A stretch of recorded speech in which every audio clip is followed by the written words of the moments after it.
तो राधे राधे मित्रों। आज है भागवत गीता अध्याय 1 श्लोक 27।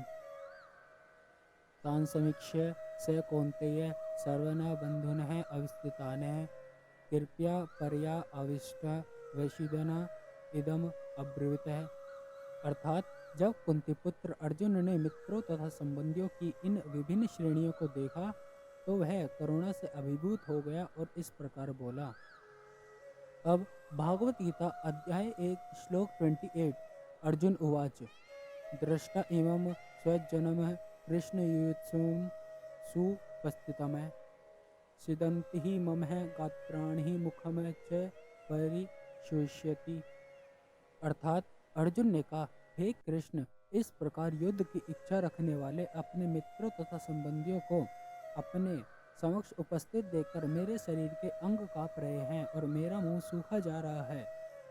तात्पर्य, यथार्थ भक्ति से युक्त मनुष्य में वे सारे सद्गुण रहते हैं जो सत्पुरुषों या देवताओं में पाए जाते हैं, जबकि अभक्त अपनी शिक्षा तथा संस्कृति के द्वारा भौतिक योग्यताओं में चाहे कितना ही उन्नत क्यों ना हो, इन ईश्वरीय गुणों से विहीन होता है। अतः सज्जनों, मित्रों तथा संबंधियों को युद्ध भूमि में देखते ही अर्जुन उन सबों के लिए करुणा से अभिभूत हो गया जिन्होंने परस्पर युद्ध करने का निश्चय किया था। जहाँ तक उसके अपने सैनिकों का संबंध है, वह उनके प्रति प्रारंभ से ही दयालु था, किंतु विपक्षी दल के सैनिकों की आसन्न मृत्यु को देखकर वह उन पर भी दया का अनुभव कर रहा था। और जब वह इस प्रकार सोच रहा था तो उसके अंगों में कंपन होने लगा और मुख सूख गया। उन सबको युद्ध भूमिमुख देखकर उसे आश्चर्य भी हुआ। प्राय सारा कुटुंब, अर्जुन के सगे संबंधी उससे युद्ध करने आए थे। यद्यपि इसका उल्लेख नहीं है, किंतु तो भी सहज अनुमान लगाया जा सकता है कि न केवल उसके अंग कांप रहे थे और मुंह सूख रहा था, अपितु वह दयावश रोदन भी कर रहा था। अर्जुन में ऐसे लक्षण किसी दुर्बलता के कारण नहीं, अपितु हृदय की कोमलता के कारण थे, जो भगवान के शुद्ध भक्त का लक्षण है।